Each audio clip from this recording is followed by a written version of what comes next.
Rồi, alo, cô chào hết tất cả các em. Các em có nghe cô nói chưa? Dạ có cô ạ. Rồi, Dạ rồi, có.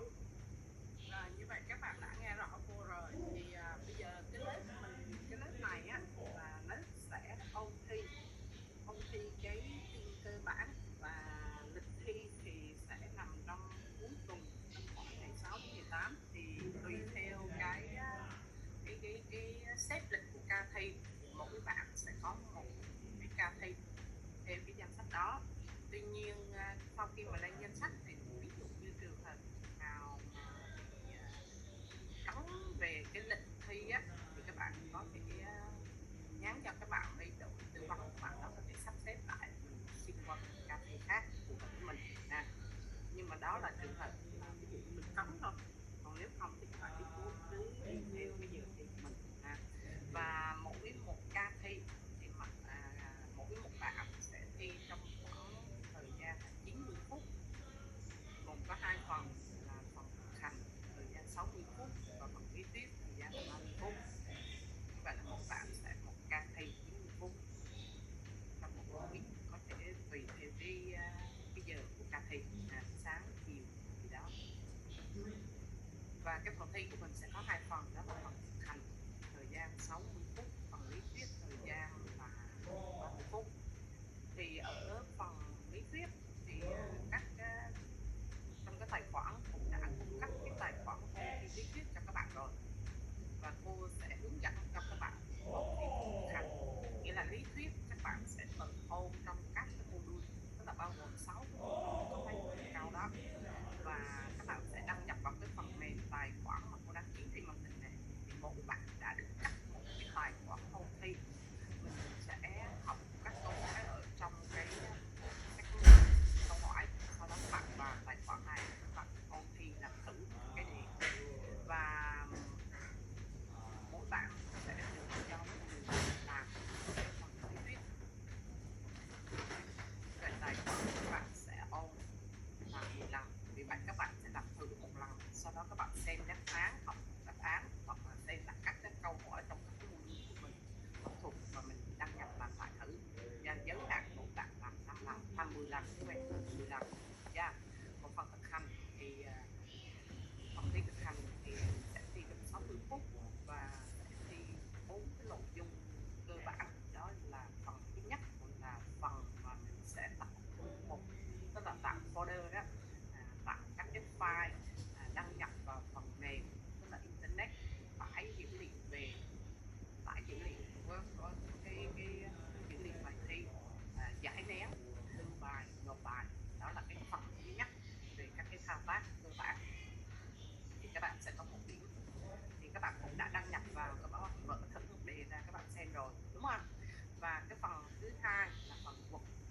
Thì ở phần quật người ta sẽ yêu cầu mình là trình bày một cái đoạn văn bản, và trong cái phần trình bày đó thì dữ liệu mà nhập liệu á, thì người ta cho sẵn mình cái dữ liệu và cái hình ảnh, và mình sẽ dựa vào cái dữ liệu cho sẵn đó, nghĩa là các bạn sẽ không gõ chữ nha, các bạn sẽ lấy dữ liệu cho sẵn, và sau đó mình sẽ trình bày cái nội dung văn bản đó theo cái yêu cầu của đề bài đưa ra, như là dàn hình, xử lý hình, tạo gì gì đó ở trong phần quật, tức là các cái thao tác cơ bản của phần quật. Và ở phần quật thì các bạn sẽ có 3 điểm. Tương tự như vậy có phần Excel làm trong cũng dữ liệu cho sẵn, và điểm là 3,5 điểm. Các cái yêu cầu, có các cái yêu cầu ban hành công thức, các bạn ban hành công thức theo cái dữ liệu trong sẵn đó, theo yêu cầu đề bài mình ban hành công thức và có 3,5 điểm. Và phần thứ tư là phần PowerPoint. Phần PowerPoint thì yêu cầu mình xử lý về các cái bài trình chiếu, yêu cầu mình thực hiện tạo 3 cái trang slide theo đề bài yêu cầu đưa ra, và một số cái câu hỏi về các cái thao tác của cái phần PowerPoint. Và phần PowerPoint thì mình sẽ có 2,5 điểm, và tổng của bài thi thực hành là 1 điểm. Tổng của cái phần thi lý thuyết bao gồm 40 câu và mỗi một câu thì 0,25, cũng ra 2,10. Và điểm để mà đạt chứng chỉ thì chỉ cần 5 điểm là đạt chứng chỉ rồi.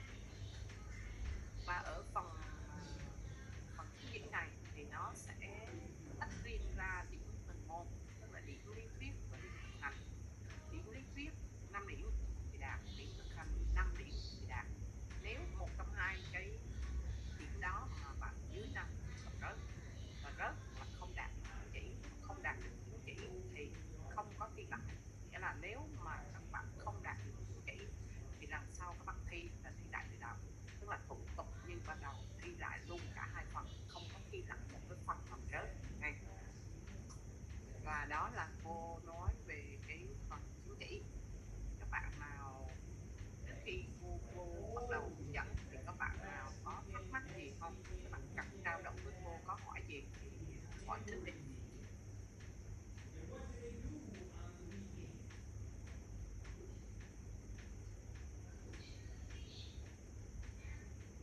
vậy là các bạn không hỏi gì hết, các bạn đã rõ cách làm bài, dạ, đã rõ về cái phần em vào sau mật khẩu là gì.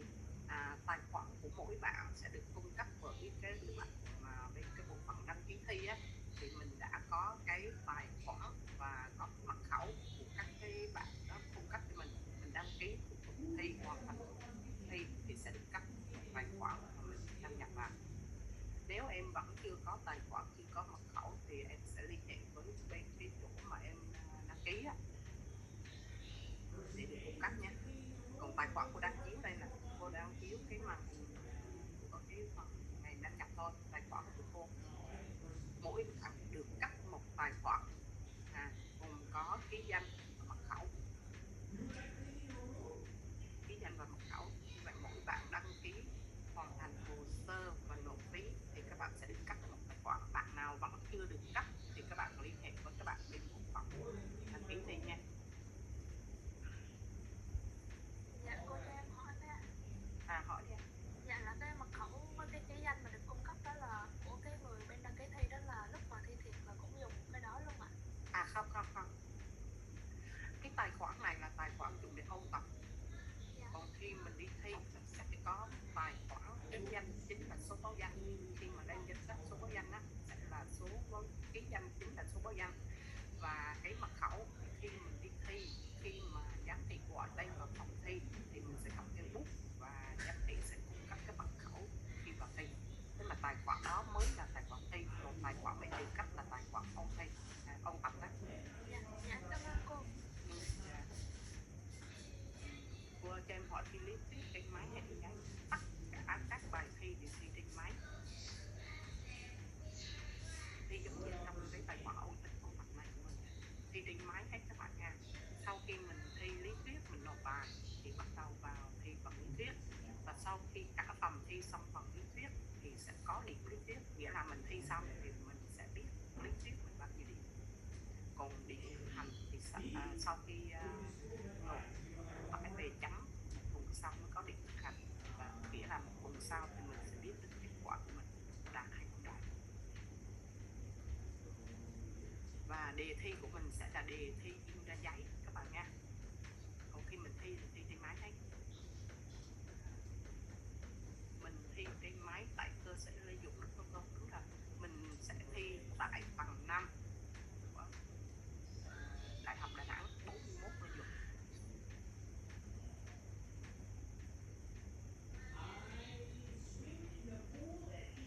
Cô cho em hỏi chỉ cần tổng điểm phần thực hành trên 5 điểm là được, chứ không có quy định điểm phần thực hành. Đúng rồi.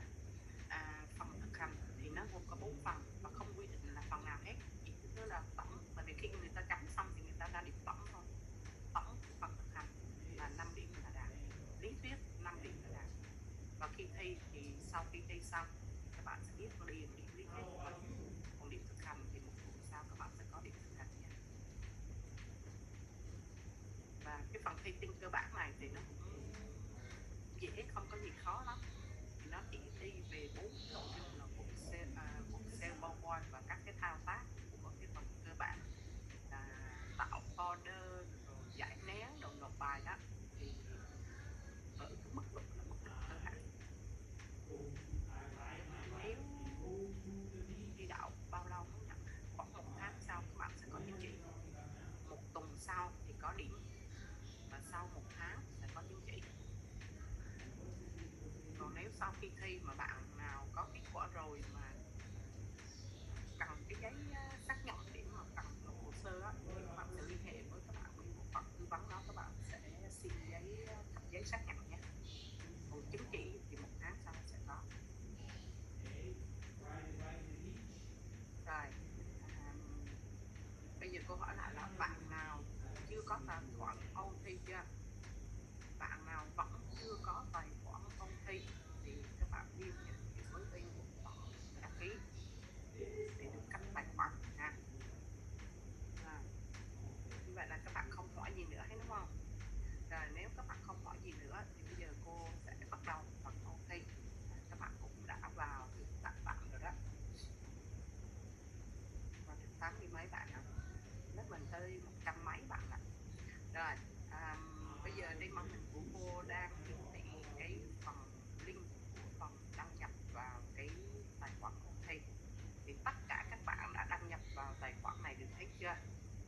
bấm vào cái link đã được cung cấp á, thì nó sẽ xuất hiện cái trang này, và ở đây sẽ hiển thị phần đăng nhập. Các bạn sẽ bấm vào cái phần ký danh là cái tài khoản đã được cấp, và cái mật khẩu là cái tài khoản mà đã được cấp cái tài khoản đó, các bạn bấm vào. Và ở cái phần bấm vào này thì mình sẽ gõ cái mật khẩu nha. Và cái tài khoản này thì các bạn có thể đăng nhập vào điện thoại của mình để được ôn thi lý thuyết ở đây đó nha. Còn phần thực hành thì đương nhiên các bạn phải làm trên máy tính rồi. Đấy, như vậy các bạn vào phần này đăng nhập và có thể ngồi trên điện thoại của mình để ôn phần lý thuyết ha. Rồi sau khi vào phần mềm xong thì các bạn bấm ký danh, bấm mật khẩu, sau đó bấm vào đăng nhập. Sau khi vào xong phần đăng nhập thì sẽ có cái phần ôn tập này, các bạn bấm vào phần ôn tập. Và trong phần ôn tập này thì mình sẽ có hai phần, là phần thi thực hành thời gian 60 phút như mới nãy cô đã giới thiệu, và phần thi lý thuyết là thời gian 30 phút, làm bài là 40 câu. Và với cái nội dung của phần lý thuyết là đi qua 6 cái module đó. Và 6 cái module của cái tính cơ bản này thì phần lý thuyết cô thấy mấy bạn đã chuyển cho các bạn rồi nha. Phần mềm này thì mấy bạn sẽ làm cái ôn luyện. Cô ơi, mình có thể xin thi vào một ca khác với danh sách không? Được không? Bạn nào mà sau cỡ khoảng thứ tư hoặc thứ năm gì đó, cỡ khoảng thứ tư thì phải ạ, thì các bạn sẽ có cái danh sách số báo danh và ca thi. Được chưa? Ca thi của bạn nào mà mình không thi được thì các bạn sẽ liên hệ, tức là sau khi mà có cái số báo danh và ca thi thì các bạn liên hệ liền, vì cái này nó sẽ lệ thuộc vào cái phòng máy nha. Nếu mà mình điều chỉnh, mình xin trễ á, là mấy bạn khác mà đã đăng ký vô đó rồi thì không còn máy tính nữa để cho mình thi với cái ca đó. Cho nên nếu bạn nào bị thật sự cắn lịch thì lúc đó các bạn sẽ liên hệ với bộ phận tư vấn để các bạn đó sắp xếp điều chỉnh lại cái ca thi cho mình. Các bạn không tự ý mà ví dụ như bạn này đổi cho bạn khác thi cái ca đó là không được. Đấy. Mà các bạn phải phải phải nhắn cho mấy cái bạn bên phòng tư vấn để các bạn sắp xếp định lại thi cho mình cho phù hợp ha. Rồi cô tiếp nha.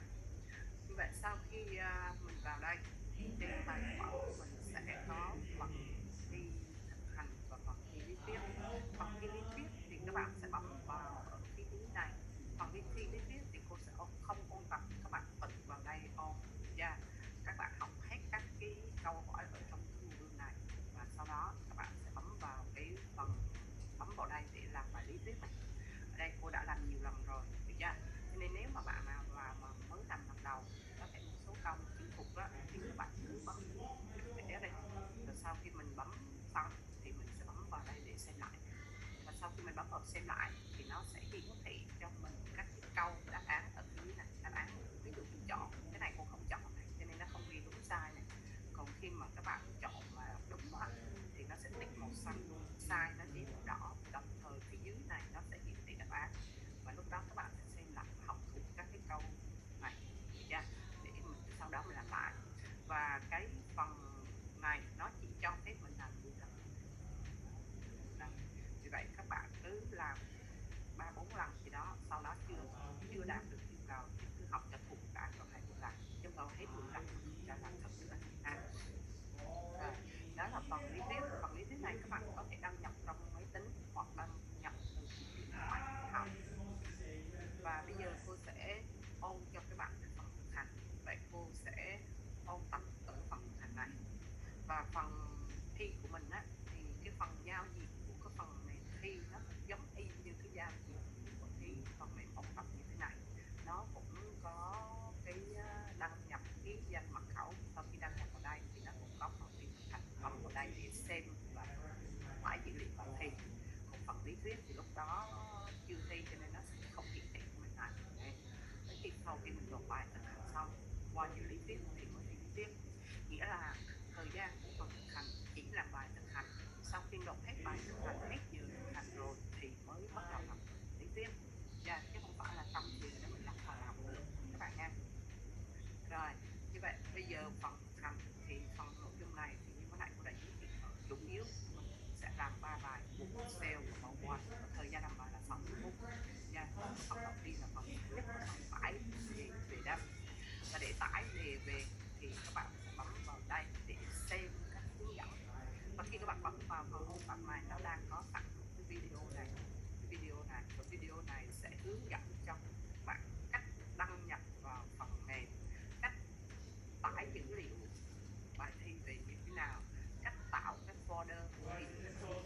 đề số 3 thì bây giờ cô sẽ bắt đầu hướng dẫn cho các bạn luôn.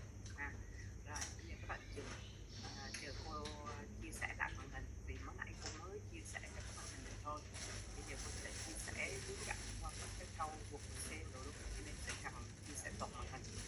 Rồi như vậy các bạn trong khi chờ cô chia sẻ lại màn hình thì các bạn bấm vào cái đề số 3 này, các bạn tải đề số 3 về làm trước. Tí nữa đề 1, đề 2 là trong cái tí nữa cô sẽ cho thêm cái tài khoản của cô thì sẽ có ở trong đó. Bây giờ các bạn tải cho cô đề số 3 về làm. Rồi các bạn tải đi nha, để cô thay đổi lại. Sẽ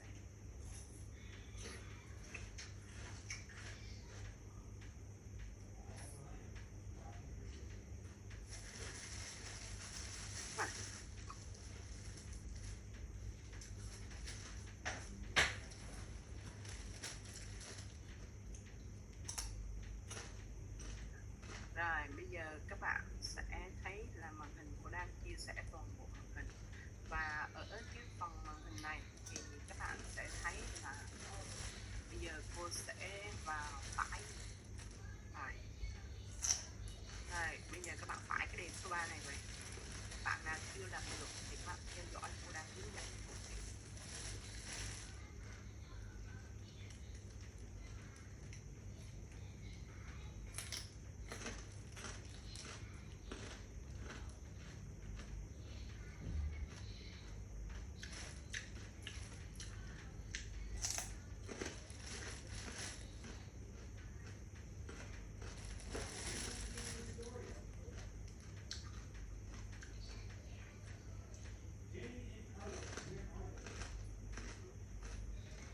Các bạn tải cho cô đề 3 về. Bạn nào tải được rồi thì các bạn làm theo, còn các bạn chưa làm được các bạn theo cô nha. Bấm vào cái đề bạn 3 tải, và sau khi các bạn bấm vào đây thì nó sẽ tải về ngay tại cái hình mũi tên chỉ xuống đây nha. Các bạn sẽ bấm vào folder ở đây. Thì cái phần tải này, cái phần giải nén như thế này thì ở trong cái video đã có hướng dẫn rất là cụ thể. Bạn bấm vào folder. Lúc này khi các bạn tải về thì cái này nó sẽ nằm ở cái download, và mình sẽ không để ở download nữa, mà các bạn cần phải cốt về một cái thư mục ở ổ đĩa D hoặc ở ổ đĩa E. Và nếu mình đang ôn ở máy tính của mình thì các bạn nên là chuyển về cái máy E hoặc D gì đó tùy theo máy của các bạn. Còn khi đi thi á, thì nó sẽ có một cái ổ đĩa của cái chủ để mình làm bài vô đó, mình học bài vô đó. Đây các bạn sẽ làm theo video hướng dẫn khi đi thi. Còn bây giờ mình làm ở máy mình thì các bạn về lại cái thư mục của mình, các bạn tạo ra một cái thư mục là ôn thi tin chẳng hạn nha. Ví dụ như cô đang làm new này, chọn folder, gõ cái tên thư mục là ôn thi tin.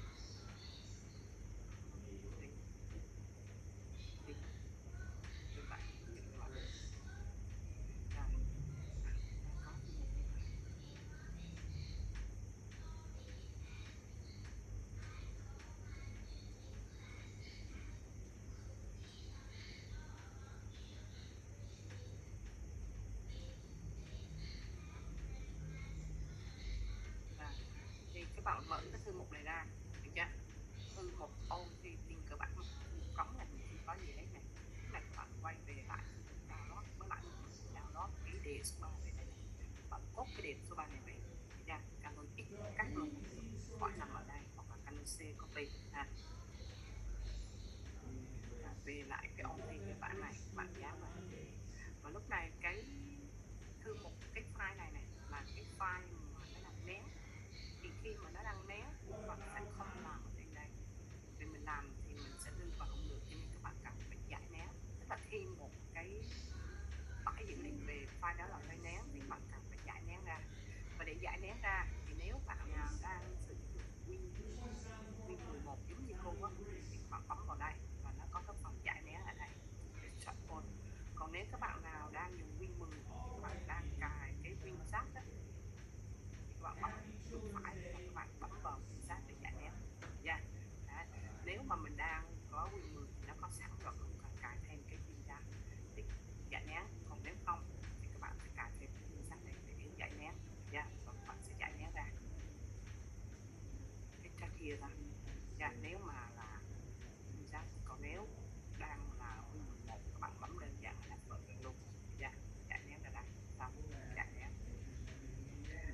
bạn giải nén xong thì nó sẽ có cái đề, và trên cái đề này thứ nhất nó sẽ có file đề, thứ hai nó sẽ có dữ liệu, và các bạn sẽ mở cái đề thi ra các bạn xem. Ở phần thi như cô nhớ là 10, cô biết mấy bữa nay cô không dạy ở phần máy, tại vì năm cô còn dạy máy sách tay cho mấy cái lớp khác á. Cô nhớ là cái phần máy đang dùng Win 10, trước đó thì vẫn là Win 10. Máy sử dụng Win 10 và bộ Office là 2016 hoặc là 19 ha. Có máy là 16, có máy là 19. Và hiện tại máy của cô đang dùng Win 11 và bộ Office là 365.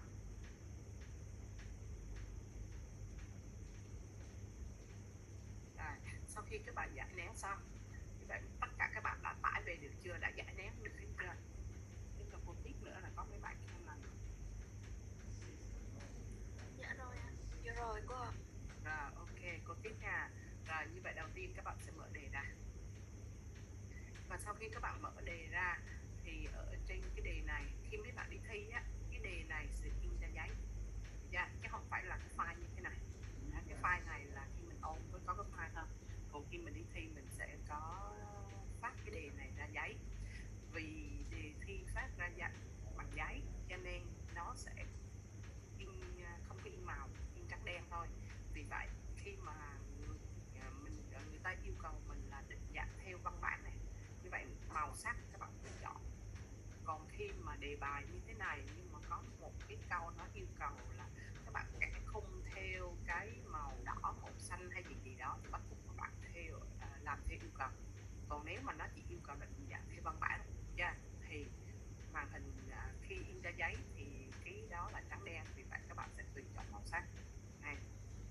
Cô nói để khi mấy bạn vô các bạn không phải hỏi lại giám thị mất công ha. Đấy. Rồi như vậy đây là một bài thi, đề thi của những năm trước đưa ra đó, thời gian làm bài 60 phút.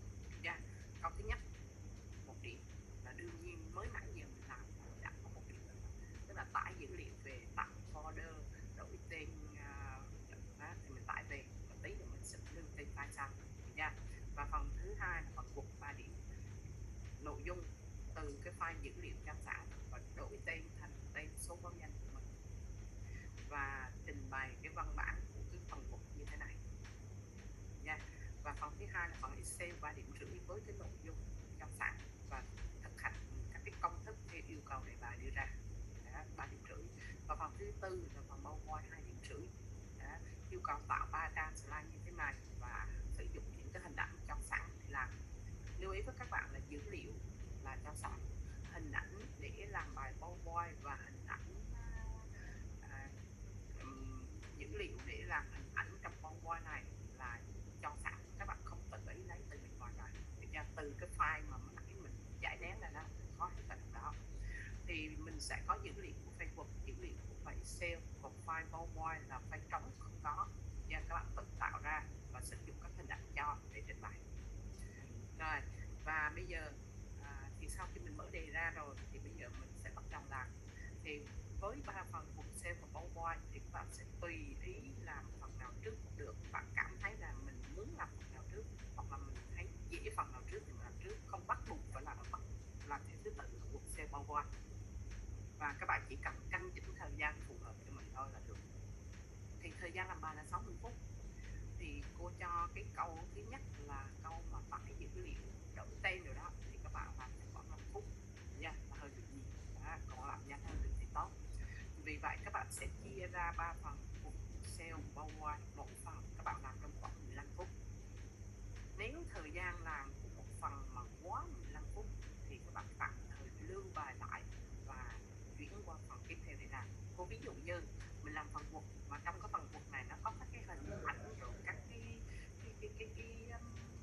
chữ quật ạt này nó cứ nhảy qua nhảy lại và nó làm cho bạn mất thời gian, cứ chuyển qua xịt lại, và thời gian cùng cuộc chạy qua 20-30 phút, và lúc đó các bạn vẫn chưa xong mà cứ loay hoay miết. Và cái câu này nếu các bạn làm hoàn thiện các bạn có 3 điểm thôi, và các bạn loay hoay xong hết giờ thì các bạn mới có được có 4 điểm các bạn rớt. Vì vậy trong thời gian khoảng 15 phút các bạn chưa xong phần này, các bạn cứ lưu lại qua làm tiếp phần Excel. Trong 15 phút phần Excel vẫn chưa xong, các bạn lưu lại làm qua phần PowerPoint, được chưa? Thì những cái phần nào mình làm được thì mình làm nhanh để mình lấy điểm. Vì mình rải ra mỗi phần, ví dụ như phần 1 các bạn làm trong khoảng mới được có 2 điểm thôi, lưu lại. Qua phần Excel làm được 2 điểm thôi, 4 điểm. Qua phần PowerPoint làm thêm 2 điểm nữa, 6 điểm, đủ điểm đậm. Và sau đó còn thời gian các bạn quay lại những chỗ nào mình chưa hoàn thiện, bắt đầu mình hoàn thiện tiếp để tăng điểm lên, để không phải bị rớt cả ha. Rồi, và bây giờ thì cô sẽ hướng dẫn cho các bạn làm phần cuộc này. Các bạn thấy đề cuộc này có khó lắm không? Thì cô cho hỏi đề thi cuộc nội dung trên giấy phải gọn không ạ? Cô mới vừa nói mà cậu hỏi nữa, võ gì? Nguyễn Võ Thắng à? Hay Thắng Nguyễn Võ gì đó? Đề cái đề như thế này này, đề mà cô đang tải lên đây này, đề này được in ra giấy. Và cái đề là in ra giấy. Đề thi đề như thế này này, đề thi thực hành được in ra giấy. Và còn cái dữ liệu bài thi cuộc này là dữ liệu cho sẵn trong cái file folder mà mình mới vừa tải về đây. Chứ không phải là ngồi gõ các bạn nha. Cô nhắc lại này, mình không ngồi gõ dữ liệu quật, mà dữ liệu quật thì nó nằm ở trong cái dữ liệu họ cho sẵn đây. Rồi, bạn Thắng rõ chưa? Thắng ơi, rõ chưa Thắng ơi? Rõ, ok. Rồi, như vậy cô tiếp nha. Như vậy cái đề quật này là đề mà sẽ in ra giấy, được chưa? In ra giấy cho các bạn để các bạn nhìn vào giấy để các bạn xem đề. Còn dữ liệu thì bắt đầu lấy từ file dữ liệu. Như vậy ở đây mới nãy giờ mình đang làm câu 1, bây giờ bắt đầu làm cho phần 1. Câu này thì còn làm gì? Sử dụng dữ liệu cho sẵn này, từ cái file dữ liệu và lưu thành tên là số báo danh. Như vậy đầu tiên các bạn sẽ lưu file. Như vậy file dữ liệu này thì nó có dữ liệu thuộc ở trong đó, các bạn mở dữ liệu ra. Ở đây có dữ liệu đề thi này, và dữ liệu đề thi này các bạn phải đổi tên của cái dữ liệu này thành tên số báo danh của các bạn. Ví dụ như bây giờ các bạn tạm thời gõ một cái tên nào đó lên chẳng hạn, được chưa? Như vậy để đổi tên các bạn chỉ việc bấm rename hoặc là bấm tên vô cái file này và gõ thôi. Thì kỳ thi này sẽ là kỳ thi năm 26 này, thi tin cơ bản này, và kỳ thi này là kỳ thi số 9 này, 09 này, và sau đó các bạn chấm cái số báo danh. Thì cái đoạn khúc dưới khúc tên kỳ thi thì bạn nào cũng giống nhau, sau đó các bạn chấm cái là số báo danh thì một bạn sẽ khác nhau. Ví dụ như số báo danh của cô là 123, thì các bạn sẽ gõ 123. Trường hợp cái file người ta vẫn có đu đất như thế này, các bạn để nguyên không xóa cái đất cần gõ cái trước thôi. Sau khi gõ xong enter. Tương tự như vậy file Excel nếu như các bạn làm các bạn đổi luôn hoặc là các bạn đổi trước đi là tí chúng ta. Bây giờ file Word sau khi đổi tên file Word rồi, mở file này ra. Tôi nhắc lại, file dữ liệu bài thi là file người ta cho dữ liệu, và các bạn cần phải đổi tên file dữ liệu này thành tên số báo danh của mình. Và tên số báo danh của mình sẽ có hai phần. Phần thứ nhất là phần tên kỳ thi, thì năm 26 thi cơ bản, kỳ thi này là kỳ thi số 9, sau đó chấm một cái số báo danh. Mỗi bạn sẽ có đưa ra khác nhau. Rồi sau khi đổi tên xong các bạn mở file ra.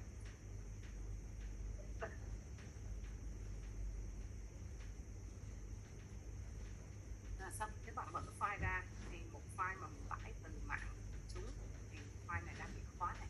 Các bạn thấy có một cái dòng màu vàng như thế này, bấm vào cái lệ thẻ để mà mở khóa. Thì khi các bạn bấm vào cái nút này các bạn mới bắt đầu làm được nha. Có nhiều bạn là bỏ qua cái nút này thì bấm hoài làm không được vì đã bị khóa.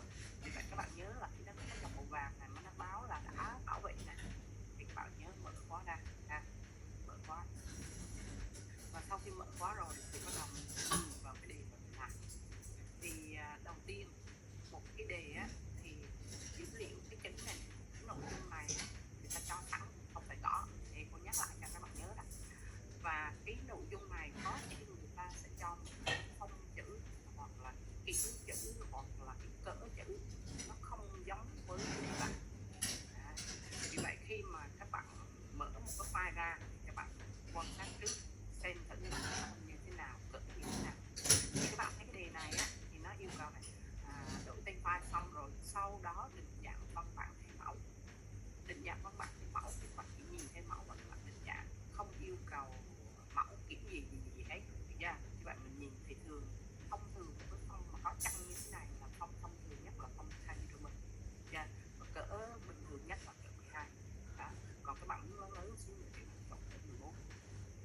Còn lại nếu trường hợp có một vài đề nó không yêu cầu là định dạng, tức là cũng yêu cầu định dạng theo văn bản nhưng nó là yêu cầu là định dạng phong chữ, là phong tên là gì, cỡ chữ là bao nhiêu, khoảng cách lề như thế nào, căn lề trái lề phải như thế nào. Đó. Nếu một cái đề bài mà nó yêu cầu như vậy thì bắt buộc các bạn phải làm yêu cầu của cỡ chữ, con chữ, căn lề trái lề phải, khoảng cách trước khoảng cách sau. Còn cái đề mà nó không ghi như thế này bạn tự chọn. Okay. Rồi, cô ví dụ như bây giờ cái đề này không ghi gì hết và mình sẽ nhìn thấy cái phong này đúng là phong thanh của mình, căn lề đều cả hai bên cỡ chữ. Vậy sau khi các bạn mở đề ra thì các bạn sẽ xử lý liền cái việc đó. Và để xử lý cái đề này thì toàn bộ chọn toàn bộ Ctrl A thì chọn toàn bộ văn bản nha. Sau khi chọn xong thì chọn phong chữ, phong này chọn phong Chinese, cỡ chữ 12, 14 gì đó, chọn 14 đi cho to to cho các bạn chỉ thấy nha. Và các bạn thấy văn bản này hiện tại chỉ mới căn này bên trái này, thì bên phải chưa căn, các bạn thấy thực ra vì vậy mình sẽ căn lên đều hai bên. Các bạn thấy đề bên trái đề bên phải đều nhau. Và với cái đề này nó không yêu cầu là khoảng hay gì đó thì các bạn không cần làm để đỡ thời gian. Okay. Còn nếu một đề thì bắt buộc các bạn phải làm. Rồi, sau khi mình điều chỉnh chung cho toàn bộ văn bản rồi thì lúc này bắt đầu mình sẽ làm.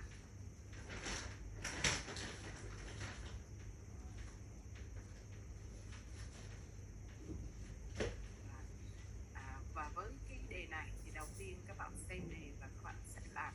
Như vậy cái đề này các bạn thấy này, thứ nhất là nó yêu cầu là từ cái chữ đã cho sẵn đó và các bạn sẽ vẽ cái set này đây, món ăn dân dã.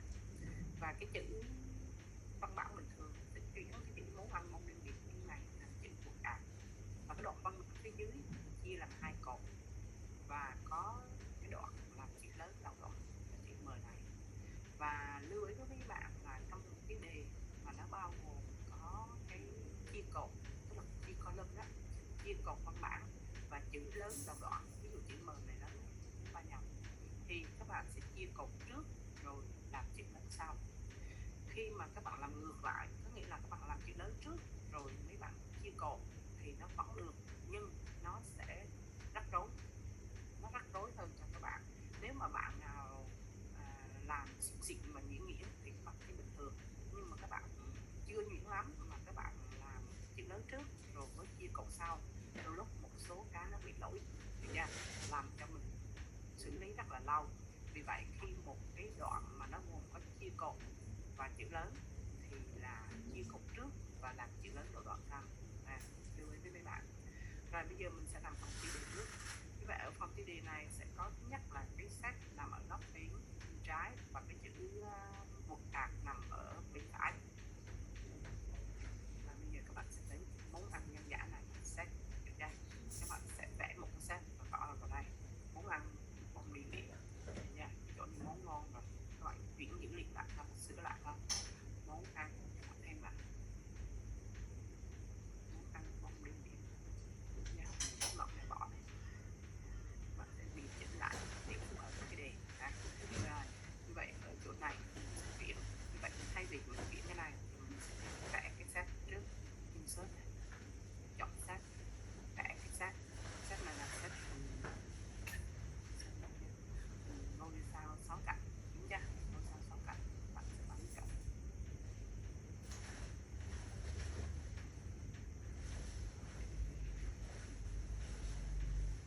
insert set, chọn hình ngôi sao nằm ở dưới ngôi sao 6 cạnh đây, các bạn bấm ra nha.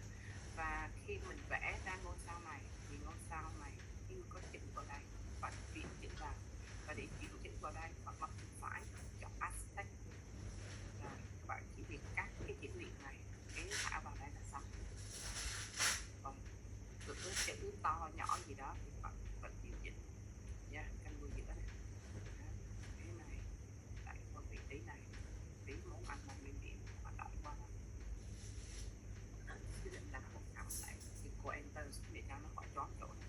Còn khi mà cái sau khi đã vẽ cái sách này rồi, chữ màu chữ in đậm nghiêng hay gì đó bạn chỉnh thêm. Và nếu các bạn muốn màu sắc khác thì các bạn bấm vào một set format ở trong khoảng này nó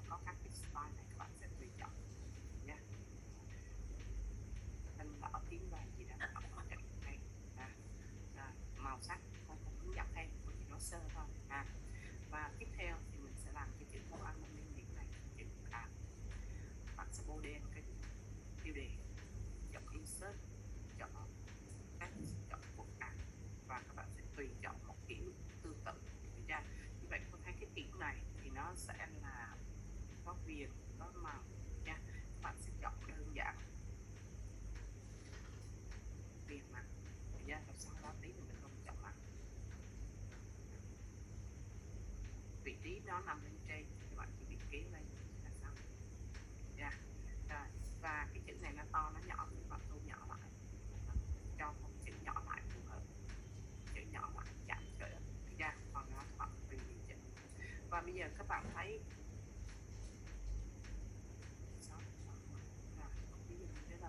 và các bạn sẽ thấy nè, ví dụ cái này nó cho màu sắc này, nó có cái đường bóng đổ ở phía dưới này và nó có cái kiểu dáng như thế này, thì khi mình mới làm thì nó là kiểu cơ bản nha thôi. Vậy lúc này các bạn phải điều chỉnh lại nha. Để điều chỉnh các bạn bấm vào set format, và ở trong cái nhóm này của Artspy thì nó có cái màu ở đây text, các bạn ưng màu nào các bạn chọn màu đó nha. Đường viền của nó là màu gì các bạn bấm vào đường viền màu đỏ nha. Cam tôi chọn màu đỏ. Chọn màu nha. Rồi bây giờ cái chữ này thì nó sẽ là cong, và mình sẽ bấm vào cái chữ text effect, và trong cái mục text effect của cái phần này nó sẽ có những cái hiệu ứng như là bóng đổ, như là chiếu soi, như là đường viền của cái chữ này nha, hoặc là chữ 3D. Và ở đây nó có cái phần transform hướng của chữ. Trong cái phần hướng của chữ này thì nó có nhiều cái kiểu hướng chữ, các bạn thấy cái kiểu nào phù hợp với cái đề chọn hoặc là tương tự nha. Chọn, các bạn sẽ tùy chọn cái phần này. Và khi các bạn làm cái phần này thì các bạn thấy ở mỗi cái sách này nó có một cái nút màu vàng này nha, các bạn thấy cô kéo không? Đó, nó bốt lại là thêm cái kiểu đó, mình có thể tùy điều chỉnh ở cái nút đó. Và ở đây có cái màu sắc cái bóng này, các bạn thấy cái chữ này mình đang có cái bóng này, nhưng mà cái bóng chữ này nó đang là màu đen nhạt. Như vậy mình có thể tùy chọn lại màu của cái bóng. Các bạn thấy cái bóng, và bóng này nó đang là màu như thế này, các bạn điều chỉnh lại và bấm vào set chọn một option. Tức là khi mà muốn điều chỉnh lại khác với cái đang có thì các bạn mở phần option của cái phần nó ra và chọn. Và phần này option này thì màu của nó là màu khác. Thì hiện tại bây giờ mình thấy cái màu cái đề như vậy thì mình chọn màu giống nhau, nhưng mà khi thi thì tùy chọn nha. Và cái độ trong suốt hiện tại cái màu này nó nhạt nha, trong suốt các bạn thấy cô đi lại màu đỏ nha. Blue là nghề, các bạn có thể điều chỉnh cái độ nghề với cái mật độ nha. Sau khi các bạn điều chỉnh thì phần điều chỉnh các thông số này, sau khi các bạn bấm option rồi thì các bạn sẽ tùy chỉnh nha. Cô đóng cái này lại cho gọn. Như vậy các bạn xem, như vậy đã chọn, đã làm phần này là một, phần này là hai nha. Sau khi làm xong thì tiếp theo cái đoạn ở phía dưới này là chia văn bản này làm hai cột, và hai cột này là hai cột liền trái, tức là bên trái thì nhỏ mà bên phải là rộng hơn. Vì vậy các bạn sẽ vào phần chia cột, và như vậy mình sẽ tô đen cái đoạn văn bản phía dưới này. Ok luôn. Chia làm hai cột. Để chia cột thì mình bấm vào line out, chọn một column, chia một cột, hai cột, ba cột bằng nhau. Left là cột lệch bên trái, tức là hai cột không bằng nhau lệch trái. Đây là hai cột không bằng nhau mà lệch qua bên phải. Còn nếu các bạn muốn thay đổi khác thì mở column ra nha, left. Và bây giờ các bạn thấy là cái đề này thì giữa hai cột nó có cái đường kẻ này mình sẽ chọn. Như vậy giữa hai cột có đường kẻ, lúc này mình chọn left xong thì ở đây nó có một line between, các bạn tích chọn vào đây, các bạn thấy cô tích này nó sẽ có đường kẻ ngăn cách giữa hai cột. Bỏ tích chọn này thì không có nha. Như vậy một cái đề mà yêu cầu là chia cột và có đường kẻ thì lúc này các bạn vào đây bật cái này nha, để có đường kẻ giữa hai cột. Còn nếu không có thì tắt đi. Và sau khi chọn xong ok, vậy các bạn thấy văn bản này của mình đã chia làm hai cột, nhưng mà vì cắn nó là nha. Rồi bạn nào chia cột mà nó bị thắng qua một cột nó hết liền và bên trong trơn như thế này thì có nghĩa là mình đang bị lỗi nha, lỗi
cột mà mình bô hết xuống, tức là không có nhắc cái đoạn thì nó sẽ nằm hết tới cái cột thứ nhất rồi, dữ liệu nằm hết cái cột thứ nhất rồi thì mới qua cột thứ hai.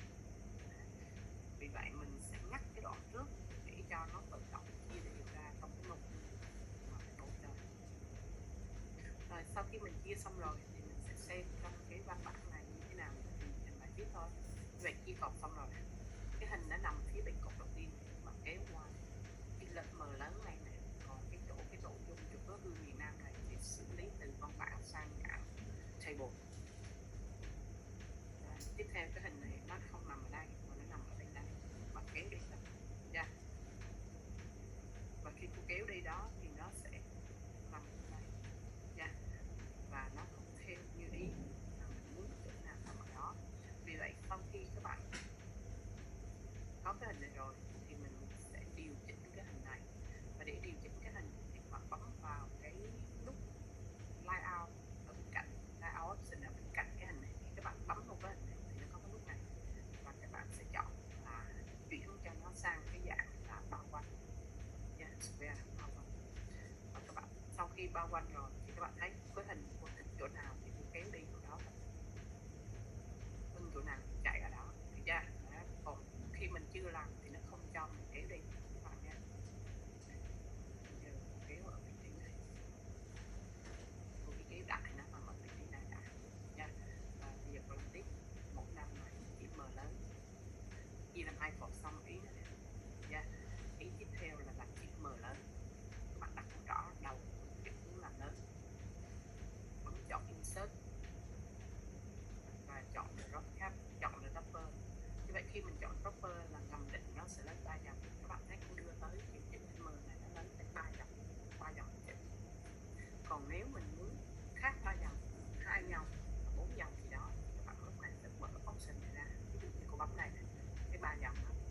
Rồi bây giờ cô lại không muốn nó 3 dòng mà cô muốn nó 2 dòng thôi, mở option ra. Và trong cái option này thì nó sẽ có một số dòng của chữ lớn. Ví dụ như bây giờ cô muốn là nhỏ hơn 2 dòng, ok, các bạn nên mở còn 2 dòng không? Còn nếu muốn 3 dòng hoặc là 4 dòng, hoặc lại chọn option tăng lên 4, các bạn thấy 4 dòng, còn 5 thì nó sẽ là 3.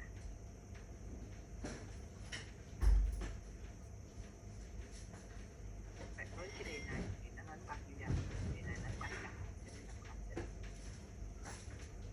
Và sau khi làm xong các bạn sẽ điều chỉnh cái vị trí này ở đây, hình ảnh to lớn lên một xíu nha, một xíu nữa xử lý hình ảnh tiếp nữa các bạn nha. Chỗ này nó còn một khoảng trống, chỗ khoảng trống này là khoảng trống như bạn đẩy lên nha, để cho nó đều văn bản ra này. Các bạn thấy đều văn bản ra nha, chỗ này nha. Và khi các bạn chia thì các bạn không cần phải chia cho cái chữ văn bản nó giống hệt như cái đề. Có nhiều bạn thì lại hỏi cô là ví dụ như trên cái chủ đề này nè, thì mỗi năm đứng vào rồi ngay chỗ này thêm phong nha, rồi cắt nó qua đây, các bạn loay hoay để cho cái nội dung nó giống như vậy. Thì ở đây không cần như vậy nha, các bạn cứ xử lý văn bản theo như mẫu thôi nha. Còn lại cái chữ nó nhảy qua như thế nào kệ nha. Rồi, như vậy mình đang làm tới cái chỗ mà đã chia cột và chữ lớn cái hình đi qua đó rồi. Cái hình này các bạn thấy là nó xử lý 3D này này. Và xíu nữa mình thay đổi sau. Bây giờ các bạn thấy ở cái đoạn mà hương vị miền Nam thì từ cái văn bản thông thường chuyển sang dạng table, và từ văn bản thông thường chuyển sang dạng table các bạn sẽ ô đen toàn bộ cái phần mặt này, chuyển sang dạng bảng. Và để chuyển sang dạng thì các bạn sẽ chọn lại insert, chọn table, chọn convert text table. Và cái này thì các bạn thấy là nó đang có một cột thôi, còn hai cái hương vị miền Nam trước sau nó thêm cột vào thôi, được chưa? Nên các bạn sẽ giữ nguyên nó đang nằm định một cột, và để như vậy là ok thôi. Nó tạo ra cho mình cái bảng như thế này. Và bây giờ mình sẽ thêm vào phía trước một cột và phía sau một cột. Bấm vào phần table layout nha, thêm vào cột thì sẽ có column, insert column. Thêm vào phía trước thì là insert left, column left. Còn thêm vào phía sau thì right thôi, mình thêm vào phía trước left.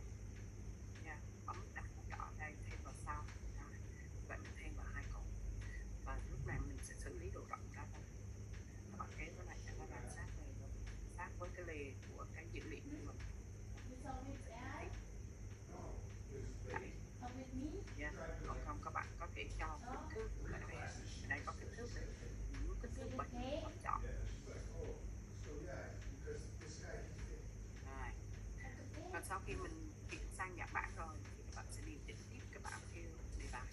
Như vậy cái bảng này thì nó có chữ Hương Vị Miền Nam ở trên đầu, thì nó sẽ là tô màu và kiểu chữ Hương Vị Miền Nam rộng hơn một tí này, các bạn có thể đẩy rộng ra, cái này nhảy lên luôn, Hương Vị Miền Nam đẩy rộng ra. Yeah. Cái này là buộc các ô đi lại, buộc các ô đi lại thành một ô này. Để buộc các ô thì cũng ở một layout này cho Excel buộc lại, cái này buộc lại các ô, buộc. Các bạn có thể dùng chuột phải cũng được, ở đây cô đang dùng lệnh luôn cho các bạn nhìn thấy lệnh ha. Rồi chữ Hương Vị Việt Nam này các bạn sẽ cắt cho nó nằm ở giữa ô này, bấm vào phần cân về cho nó nằm giữa theo cột và giữa theo hàng nha.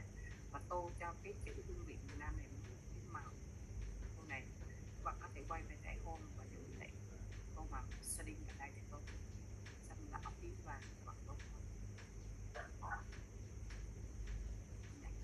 nha. Và các bạn thấy cái chữ của Hương Vị Miền Nam là cái chữ FX, chữ khác. Và chữ này mình sẽ không dùng buộc ạc mà mình sẽ làm chữ FX ở đây. Máy tính bạn nào đang là phiên bản H, tức là phiên bản 2010 thì 16 thì 19 thì có, nhưng mà các bạn dùng phiên bản nhỏ hơn 16 hoặc là 19 thì các bạn sẽ không có chức năng này, text effect này. Vì vậy bạn nào đang dùng phiên bản 2010 là cũ quá rồi, cần phải cài đặt mới lại các bạn nha.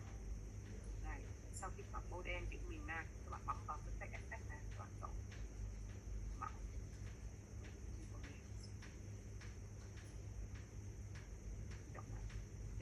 to nhỏ gì đó các bạn tùy chọn. Sau đó cái chữ Hương Vị Miền Nam này thì nó nằm ở dọc hai bên cột trước và cột sau, các bạn copy ra thôi nha. Màu đen chữ Hương Vị, Ctrl C copy qua cái cột thứ nhất, Ctrl V dán qua cột thứ hai, Ctrl V dán nha. Và hai cái dòng này thì nó là chữ nghiêng và chuyển hướng. Nghiêng chuyển hướng các bạn vào lại cái phần căn nền, trong cái phần căn nền này nó có phần text direction, là chuyển hướng của cái chữ. Bình thường chữ sẽ nằm ngang, bạn bấm theo đây một cái thì chữ sẽ chuyển hướng từ trên xuống dưới, dọc chữ từ trên xuống dưới. Mình bấm một lần nữa thì chuyển sẽ từ dưới lên trên, mình bấm một lần nữa trở về lại như cũ nha. Cái này nằm từ trên xuống dưới giữa, tương tự như vậy cho bên cái cột bên này bạn cũng làm y chữ nguyên chuyển hướng chữ từ dưới lên trên nằm vô chữ nha. Rồi chỗ các cái dòng chữ ở phía dưới như bánh tráng rồi đó là không có đường kẻ nha, các bạn bỏ đường kẻ đi thôi. Chỗ này mình sẽ ô đen của phần này và xóa đường kẻ, và để bỏ cái đường kẻ thì lúc này các bạn quay về lại cái table, hoặc là ngay chỗ này nó có table ở đây để mình chọn này nha. Các bạn làm ở đâu cũng được hết. Đây ví dụ nó đang ở table đây, các bạn chọn đây luôn cũng được. Và mình sẽ tắt cái đường kẻ nằm ở giữa, vậy mình sẽ tắt đây thôi. Các bạn thấy chữ inside border chưa, tắt đường kẻ ở trong, nó có cái hình này tương ứng này, các bạn phải nhìn vô cái hình này, các bạn chọn cho phải nha. Bỏ đường kẻ ở bên trong, đưa tới đây cái bấm ra. Còn khi mà các bạn đưa tới nó chỉ hiển thị thôi, nó chưa thực hiện, mình phải bấm nó một cái nha. Rồi tiếp theo là ở đây nó có các cái đường là đường chấm kìa, bạn thấy đường chấm không, đường kẻ đứng và đường kẻ ngang là chấm. Và chỗ Hương Vị Miền Nam này là đường dưới này là đường kẻ chấm nha. Các bạn ô đen Hương Vị Miền Nam này đường kẻ dưới là kẻ chấm. Vậy lúc này các bạn sẽ mở chọn đây luôn là chấm này.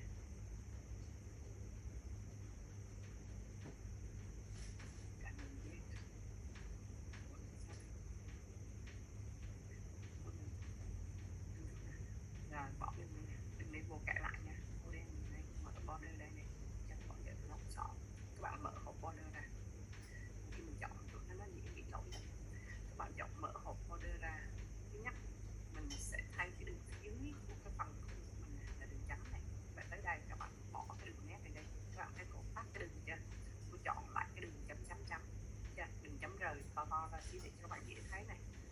đề nó như thế nào thì bạn chọn tương ứng ha. Chọn kẻ lại cái đường dưới xong ok. Bạn thấy cô đã kẻ cái đường bên dưới này là chấm chấm chưa? Tương tự như vậy đường này cũng là đường chấm chấm. Bạn model như thế này, đường phía bên này là đường chấm nha. Bạn cũng bật khẩu quả ra. Đường phía bên này là đường này. Bạn tắt cái đường này nha, chọn lại đường chấm chấm, kẻ lại đường chấm chấm nha. Các bạn thấy đường chấm chấm chưa? Tương tự như vậy cho bên này mình bôi đen này để xác định được rằng cái vị trí mà mình cần làm là ở chỗ nào so với cái bôi đen này. Ví dụ bôi đen này phải có đường trên này, đường dưới này, đường trái, đường bên phải này nha. Và ở đây mình dễ hình dung ra. Bây giờ đường này là đường bên này, mình tắt cái đường này đi, chọn lại nét chấm chấm, kẻ lại đường này xong ok nha. Theo như đề bài được chưa? Ốm lại mình hoặc ứng động nó lại okay. Vậy tới đây tùy các bạn sẽ bố trí cái vị trí này như thế nào, kéo gọn nha.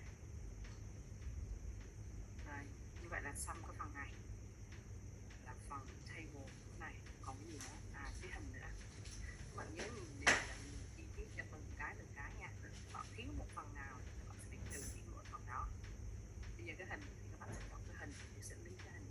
Và để xử lý cái hình thì bấm cái hình, chọn picture format. Và trong cái phần này nó sẽ có cái mục là quick style. Và trên cái mục này nó sẽ đưa ra cho mình nhiều kiểm có sẵn nha. Như vậy các bạn sẽ xem các cái kiểm này, có cái kiểm nào tương ứng giống như cái đề thì mình sẽ chọn. Còn trường hợp nó không có, những cái kiểm có sẵn này mà nó không có này, thì lúc đó các bạn sẽ bấm ở mục là picture effect. Mục này là mục có sẵn nha. Nếu có ưu tiên chọn trước, vì nó có sẵn là mình bấm cái là xong. Còn trường hợp những cái mẫu ở đây vẫn không có thì lúc này các bạn sẽ bấm vào mục picture effect này. Và trong cái mục này nó sẽ có nhiều cái phần cho mình chọn, và các phần này bạn sẽ tùy chọn nha. Như vậy lúc này mình sẽ xem chỗ này cái nào giống giống với cái đề thì mình chọn. Không thấy cái này tương tự. Thì khi các bạn làm thì không cần phải giống tuyệt đối 100%. Đây, không cần giống tuyệt đối 100%. Các bạn có thể tương tự là được. Tôi thấy ví dụ như chọn cái này, tô cho cái khung xanh giống như cái đề bài đưa ra. Ngay chỗ này nó có cái mục là border picture, bạn bấm vào đây chọn nha, tương ứng đó là phần xử lý ảnh. Thì có nhiều đề nó sẽ cho mình yêu cầu mình xử lý nhiều kiểu khác nhau. Vì vậy các bạn có thể chọn ở With Style hoặc ở trong mục Picture Effect này. Ngoài những cái kiểu có ở đây, hoặc là cái bóng, hoặc là cái chiếu soi những cái gì đó ở đây các bạn lựa chọn ha. Rồi, như vậy sau khi mình làm xong thì các bạn thấy cái đề này nó còn yêu cầu nữa là kẻ một cái đường khung bên ngoài. Các bạn thấy ở bên ngoài này, cái đường màu đen ở ngoài, bạn bỏ đi cái đường khung ở bên ngoài là có cái đường đôi này. Các bạn thấy cái đường kẻ đôi 2 mét nha, đường kẻ đôi 2 mét này. Đó, như vậy nó yêu cầu sau khi làm xong thì đóng khung cho cái nội dung nó lại, bởi vì cái khung nét 2 mét. Và để thực hiện thì mình sẽ thực hiện như sau. Như vậy sau khi các bạn làm xong, các bạn có thể thu nhỏ lại để dễ vẽ nha. Và để vẽ cái khung xung quanh này thì các bạn thực hiện bằng cách bấm vào nút insert, chọn một set, chọn kiểu. Thì cái đề này nó đang là hình chữ nhật vuông góc, các bạn chọn vuông góc. Nếu đề cho bo tròn góc thì các bạn chọn bo tròn góc. Giờ đề này là hình chữ nhật, các bạn chọn nhật xong các bạn bấm vẽ ra bao quanh toàn bộ cái nội dung mà mình mới làm được ra. Và lúc này khi mình kẻ cái set này thì set này luôn luôn mặc định với một cái màu sắc. Lúc này bạn bỏ cái màu tô đi để cho nó hiển thị cái nội dung văn bản của mình đây. Và để bỏ màu tô, các bạn bấm vào một set fill và chọn no fill để không tô nha. Và đường nét thì để cho màu gì các bạn chọn màu đó. Nét đơn, nét đôi, nét chấm, nét gạch các bạn chọn tương ứng nha. Với cái đề này thì yêu cầu màu xanh, các bạn sẽ chọn màu xanh. Yêu cầu nét đôi nên các bạn sẽ chọn đường nét đôi. Các bạn vào đây chọn nét độ dài này nha, độ dài dài mặt, mỏng hay dài, hoặc bấm độ dài. Và các bạn sẽ chọn nét online để mở ra, chọn nét đôi. Ở trong phần kiểu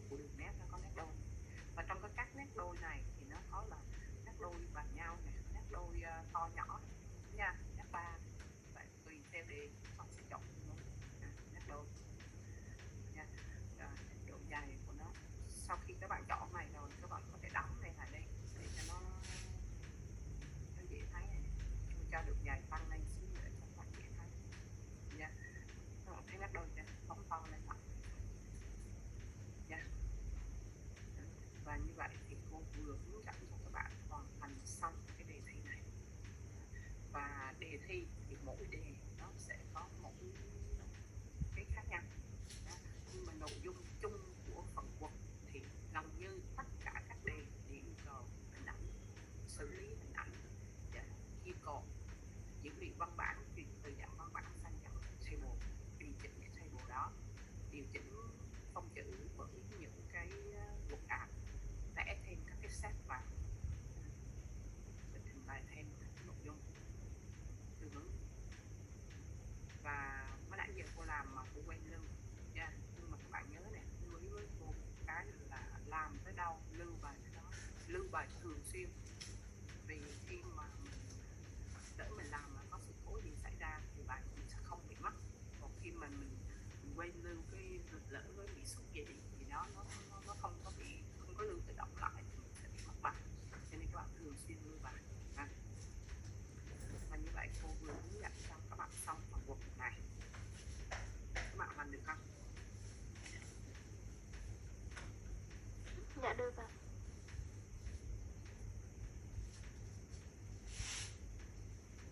Rồi, như vậy thì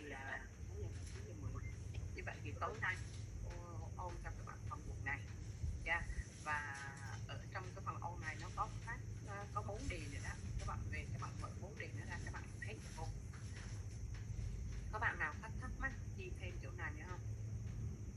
Cô cho em hỏi với lại ở chỗ hồi nãy cái phần đầu mà cô cho lưu cái folder này thì mà của em là không có cái cô có đi thôi là bấm đi trong đó là hiện nó của cô mà nãy em chưa chắc quá cô đã qua phần nó mất em chưa có hỏi được. Rồi khi mình copy về á, ví dụ như máy cô đang có ổ đĩa D, ổ A này thì cô chọn A, nhưng máy em có ổ nào thì em chọn ổ đó, D, A hoặc là C, chỉ có một ổ C thì lưu cho C luôn cũng được. Nhưng mà trước hết là tạo một cái folder. Ví dụ như ổ đĩa của cô đĩa A này, nếu em không có ổ A thì em có ổ đĩa D, hoặc là đĩa không có DC luôn, chỉ có một ổ đĩa C thì mình sẽ làm đĩa C luôn. Có nhiều máy các bạn có một ổ đĩa C thôi. Đó. Cho nên các bạn sẽ thường á, thì nếu mà nó có ổ đĩa C với ổ đĩa D á, thì các bạn sẽ ưu tiên lưu trên ổ đĩa D, vì ổ đĩa D là ổ mà chứa dữ liệu, còn đĩa C là ổ đĩa chứa hệ thống rồi, vì vậy mình sẽ lưu trên D. Máy em có ổ D không? Dạ có ổ đi. Ở đó em lưu về ổ đĩa D. Như vậy cái em chọn ổ đĩa D này, em chọn new folder này nha, để tạo ra thư mục và tạo cái tên thư mục đó là ôn thi tinh cơ bản. Sau đó về lại cái download mà mới nãy mình download tài liệu về đó, copy cái đề mà mình tải về bỏ vô trong cái ôn thi đó, sau đó giải nén ra. Tới đó được chưa? Ok. Rồi bạn nào còn thắc mắc chỗ nào về phần này nữa không? Về phần mới nãy giờ cô hướng dẫn á.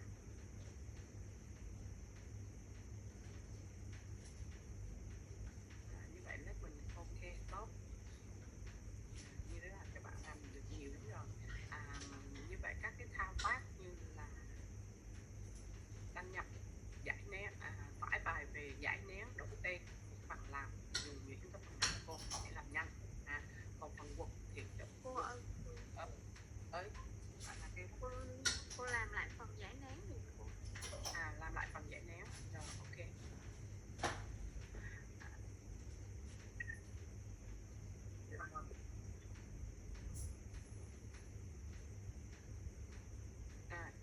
Bây giờ khi mà các bạn tải về cái file này đang là file nén nha.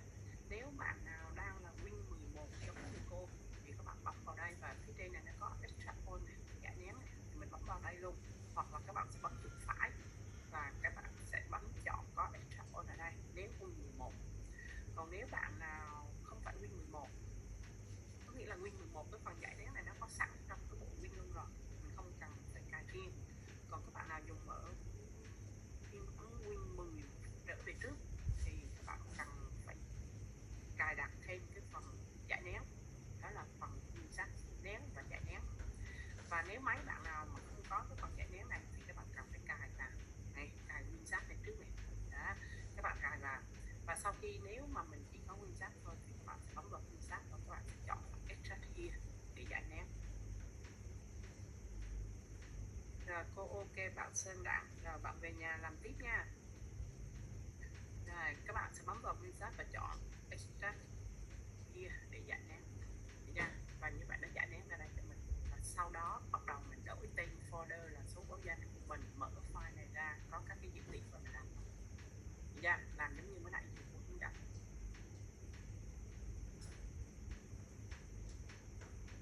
Thi bằng laptop, thi bằng máy tính của trung tâm nha, không thi laptop cá nhân.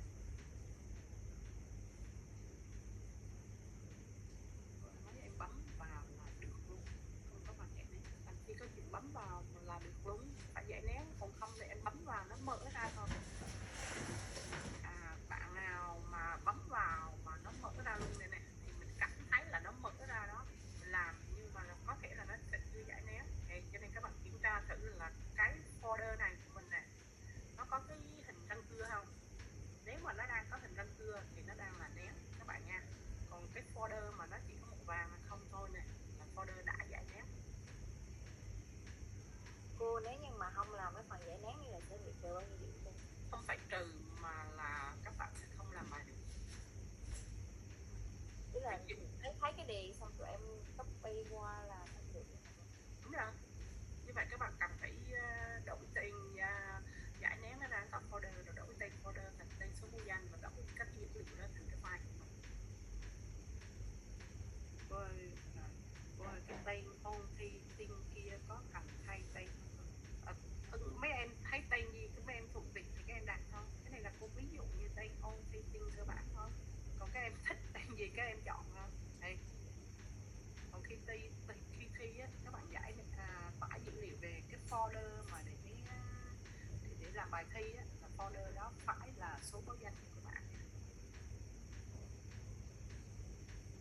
Khi giờ em có công việc mới về vào thì sắp hết mất, cô có phần ghi lại, cô không có ghi lại cả điểm thử án cô không ghi lại nha. Rồi như vậy thì bạn nào đang hỏi gì hả? Dạ mai cô có ấy 9 giờ được không cô, tại do trước đây bị bận tiền. Không có, cái khung giờ từ 8 giờ đến 10 giờ đó là khung giờ chung của các bạn rồi. Mình em 9 giờ thì làm sao nữa. Dạ. Cố gắng sắp xếp nha. Dạ cô. Rồi bây giờ á cái phần trong cái ôn thi này thì người ta chỉ cho mình 4 cái đề ôn thi thôi, và cô còn có rất nhiều đề của những đợt thi trước á. Các bạn có muốn làm thêm đề không? Nếu các bạn muốn làm thêm thì cô cho cái link đó, các bạn tải về và các bạn làm thêm. Excel với lại mai mốt hả cô? Mai ô Excel nha. Rồi dạ có cô ơi rứa xong file Word rồi thì làm file Excel ở môn thì ở file Excel. Rồi cô nói luôn chỗ này nha, sẵn các bạn Quang Huy hỏi này, được chưa? Ở đây mới nãy á là cô mới hướng dẫn cho các bạn mới làm có một phần chứ mấy là phần Word chứ mấy. Nha, như vậy sau khi các bạn làm phần Word này xong rồi nè, các bạn lưu bài lại nè. Nha, các bạn đóng file này đi nè. Các bạn quay về lại cái folder mà mới nãy mình mới làm á. Cái folder mình làm đây nè. Folder mà mình làm cái file Word này, mới vừa làm xong mình làm này. Ví dụ như cô mở lại file Word này, mình mới làm xong mình lưu mình đóng lại, mình đóng phần Word, mới làm xong phần Word. Bây giờ mình sẽ mở ra làm phần tí Excel. Excel người ta cho sẵn dữ liệu đây rồi này, cũng tương tự như phần Word, mình đổi tên cái phần lại nha, copy này. Rồi cái file Word mình đặt tên là số báo danh của mình rồi thì file Excel này cũng tương tự như vậy, mình đổi thành tên số báo danh, enter, mở file Excel ra và bắt đầu làm tiếp, mở đề ra xem đề câu hỏi như thế nào và làm thôi nha. Cũng enable này, nhớ này có dòng màu vàng này là đang khóa này, các bạn bấm vô cái khóa này để mở cái khóa ra, và các bạn thấy ở file Excel cũng giống như file Word, ở đây dữ liệu này người ta cho sẵn rồi nha. Và các cái chỗ mà trống này là cái chỗ mình yêu cầu lập công thức theo đề bài yêu cầu. Đây là đề này, bây giờ xuống qua phần Excel dữ liệu này cho sẵn này nha, giống như file Excel mình mới mở ra này. Bây giờ mở chuyển xuống cái phần yêu cầu lập công thức thứ nhất, công thức thứ hai, thứ ba, lập công thức theo sẽ học và làm công thức thấy rồi đúng không? tối mai cô sẽ ôn hỏi Excel này ha. Còn bạn nào biết làm thì mấy bạn cứ làm trước đi. Đây. Nha, rồi cứ ngay chỗ này yêu cầu công thức nào đặt con đỏ tới đây và hoàn thành công thức với cái đề yêu cầu ở đây. Rồi sau khi làm xong phần Excel thì tiếp tục cũng tương tự như vậy qua làm phần PowerPoint. Thì với cái đề này nó chưa có phần PowerPoint này, thì lúc này các bạn tự tạo ra file PowerPoint và làm ngay bấm chuột phải này, chọn New này, chọn Microsoft PowerPoint nha, và gõ tên file là số báo danh luôn, Enter này, và mở file PowerPoint này là tiếp phần thứ 3 là phần PowerPoint nha. Hình ảnh thì cho sẵn, hình ảnh được cho sẵn ở trong cái dữ liệu đề thi, hình ảnh đây nha. Cứ mỗi cái dữ liệu mà các bạn tải về đều có hình ảnh và dữ liệu của câu vựng và dữ liệu của câu Excel. Và sau khi các bạn làm xong câu vựng, câu Excel và câu PowerPoint thì các bạn sẽ có 3 file là số báo danh như thế này, và sau đó các bạn chọn cả 3 file này và tiến hành nộp bài. Thì tối nay cô mới hướng dẫn cho các bạn có phần vựng thôi và hướng dẫn về cái phần tải dữ liệu. Thì cái buổi đầu tiên là cái buổi tải dữ liệu rồi hướng dẫn nhiều cái thao tác cho nên nó hơi mất thời gian. Và phần vựng thì cô nói chung lại là như vậy đó, có nhiều cái thao tác như là phong chữ này, buộc ạc này, vẽ set này, chia cột này, chuyển table này, xử lý hình ảnh này. Đấy. Và một số cái đề khác thì nó còn cho yêu cầu mình là làm số thứ tự đầu đoạn, số number để đánh dấu đầu đoạn. Còn nhiều cái trong đó là số thứ tự đánh dấu, thay đổi kiểu. Đấy. Thì đó là những cái thao tác cơ bản các bạn cần phải làm, và các bạn cần phải làm nhiều canh thời gian để làm cho phù hợp với cái đề, cái thời gian để đạt được điểm nha. Và như vậy thì tối nay cô đã ôn các bạn phần vựng. Tối mai cô sẽ ôn cho các bạn tiếp phần Excel ha. Cô ơi cho em hỏi chút cái đường chia bảng ở giữa là tích chỗ nào vậy không? Rồi cái đường chia bảng rồi để cô mở ra lại cái bài nha. Ở trong một column nó có cái phần đây, phần column này, các bạn bấm vào đây mở phần column này, bạn đang hỏi một cái đường kẻ này, bấm vào more column này nha. Thì ở đây xuất hiện cái hộp này và nó có cái mục tích chọn ở đây line between, thấy chưa? Cô tắt đây này thì các bạn thấy mắc đường kẻ chưa? Cô bật lên này là có đường kẻ. Dạ, để Excel với PowerPoint là như vậy. Cô đã nói rồi, đây là in ra giấy, còn dữ liệu là trên máy hết, trên file hết các bạn nha. Nữ như Mai Trần mới vào mà đề được in ra giấy, cái đề như thế này này.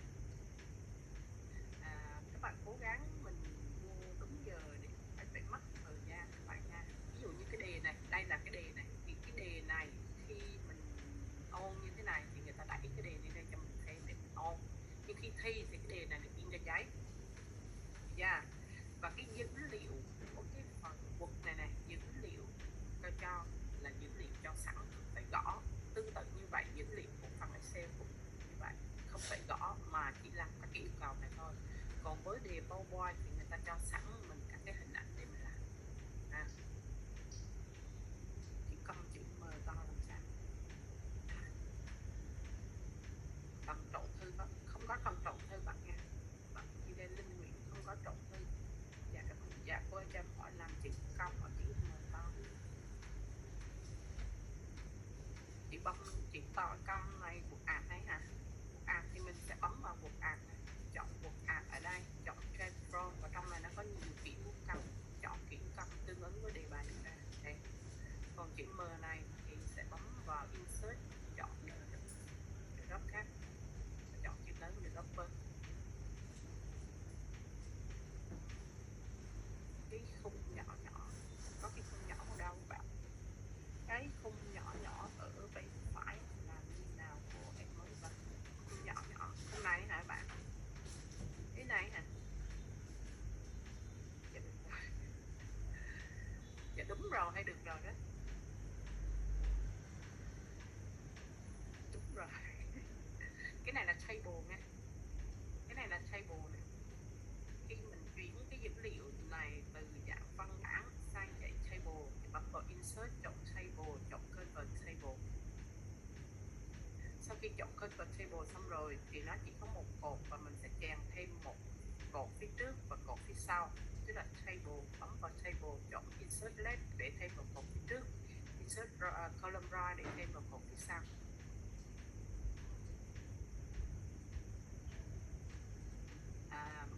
Bạn nào đi vô trễ không xem được thì các bạn bấm vào cái chỗ đăng nhập vào phần mềm thi này này, xem cái video này sẽ hướng dẫn cụ thể phần đăng nhập, tạo folder như thế nào này. Bạn Lê Nguyễn Hồng Diệu vào đây xem lại video này rồi thao tác. Rồi bây giờ cô sẽ chuyển cái đường link của các cái đề rồi cô hướng dẫn cho các bạn luôn nha. Có gì bạn nào có hỏi gì đó thì chờ cô để cô share cái dữ liệu này nè.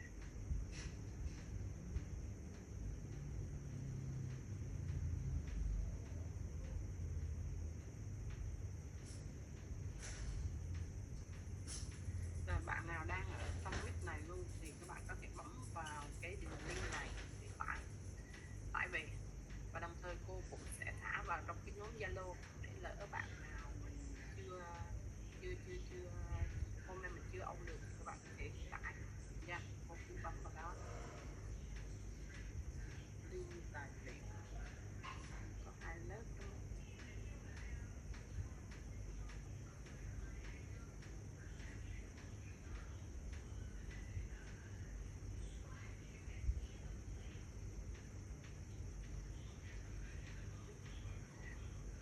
Rồi cô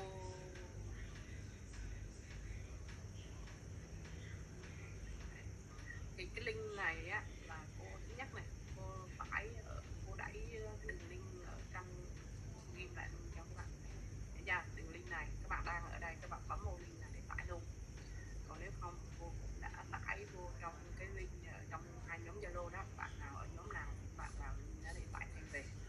Thì ở đây cái phần ôn thi này thì ở đây cô đang có 5 cái mục đề, tức là gồm những cái đợt thi trước đó cô tải lên đây cho các bạn, cô nén lại, và mỗi một cái bộ đề này nó có nhiều đề ở trong đó. Ví dụ như cô mở bộ đề cơ bản này ra này, và trong cái bộ đề cơ bản này nó sẽ có tới 9 đề nha, và cũng tương tự giống như từng đề mà trong phần mềm các bạn tải về, giải nén ra, mở từng đề ra nha. Và ở cái phần trước đây là các cái đề và cái dữ liệu các bạn tải ra, và phía dưới này cô có ghi là giải đề ôn, và trong cái giải đề ôn này thì phần của phần bao quanh thì bắt buộc các bạn phải ngồi làm. Cô đã giải hết các đề ôn của phần Excel. Bạn nào làm xong mà không rõ hoặc là cần phải xem lại các đáp án của phần Excel thì các bạn bấm vào giải tương ứng để xem lại cái công thức của phần Excel và đó là các bạn làm thêm. Còn lại ở trong cái phần mềm này thì chỉ có 4 đề thôi, chỉ có 4 đề này thôi. Các bạn cần làm thêm nhiều đề để dùng nhiều hơn để thêm. Rồi và như vậy thì các bạn tải hết về, nhớ giải nén ra, tải vô trong chương trình ôn tập của mình, làm đề nào thì mở đề nó ra, giải nén vào. Cái link mà ôn thi ôn tập này nè, mic này nè, thì tối mai mình sẽ còn ôn 3 buổi nữa, mình ôn thứ 2, thứ 3, thứ 4, thứ 5, và các bạn sẽ vào đúng cái link mà cô đã chuyển, tức là dùng một link đó để tất cả các buổi ôn các bạn nghe. Và ngày mai cũng y 0 giờ 8 giờ tới 10 giờ các bạn, 8 giờ các bạn vào ôn ha. Rồi các bạn đó là buổi đầu tiên thì cô cũng đã tải hết các đề, các bạn sẽ vào tải các đề nó về và mình sẽ ngồi làm. Bạn nào biết làm Excel mà biết làm PowerPoint luôn được hết rồi thì các bạn cứ mở một đề ra, các bạn căn chỉnh thời gian, các bạn làm thử từng đề một, tức là làm nguyên đề luôn. Còn những bạn nào mà chưa rành về Excel hoặc gì để PowerPoint gì đó thì tối mai thì cô sẽ ôn Excel và PowerPoint. Còn lại những tối khác thì mình sẽ từ từ làm từng đề.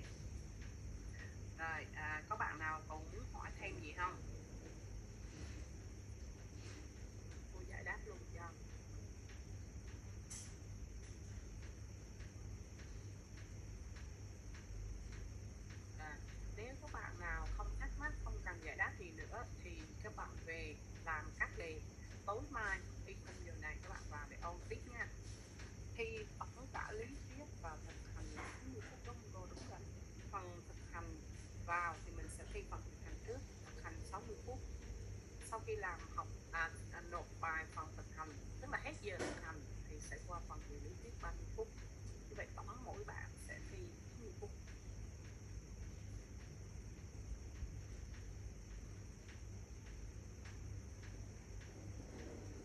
Thi chung một ngày hả cô? Không phải tức là mỗi bạn thì sẽ thi 90 phút, nhưng mà sẽ có nhiều ca thi mà, ca sáng ca chiều không, tức là chia ra 1, 2, 3 mà không biết là trúng cái ngày nào. Mình đợt thi này thì tùy theo số lượng sẽ thi vào như ngày 6 tới ngày 8 đúng không, nên bạn nào trúng cái ca thi ngày nào thì mình sẽ thi ngày đó. Trường hợp các ca thi mà các bạn bị cắn giờ thì các bạn có thể liên hệ với các bạn bên bộ phận đào tạo tư vấn đó, các bạn nó sẽ sắp xếp lại.